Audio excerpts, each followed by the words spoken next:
প্রিয় ভাইরা আমার, আমার যুবক ভাইদেরকে অনুরোধ করব, যারা সালাত 5 ওয়াক্ত পড়তে পারেন না, অন্তত ফরজ দিয়ে শুরু করেন।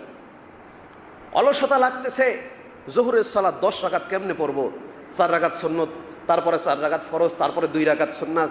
এই যে 10 রাকাত নামাজ কেমনে পড়বো? অলসতা ভালো লাগতেছে না, পড়লো না।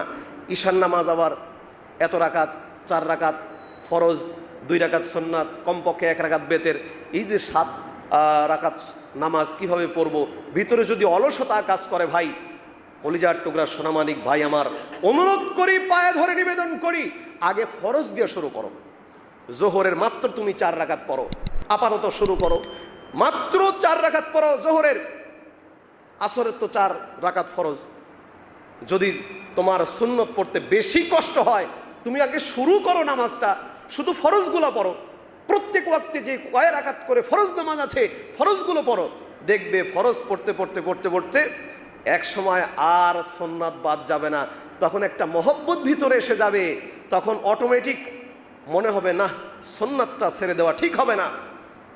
আমি অনুরোধ করব, আপাতত ফরজ আদায় করলেও সালাত পরিত্যাগকারীর যে মারাত্মক শাস্তি, গুনাহ, এর থেকে তো পরিত্রাণ পাওয়া যাবে। এই জন্য অনুরোধ থাকবে, 5 ওয়াক্ত সালাত সকলেই আমরা আদায় করব। আমাদের পরিবার পরিজন যারা আছেন সবাইকে 5 ওয়াক্ত নামাজি হিসেবে গঠন করার জন্য সর্বাত্মকভাবে চেষ্টা করব।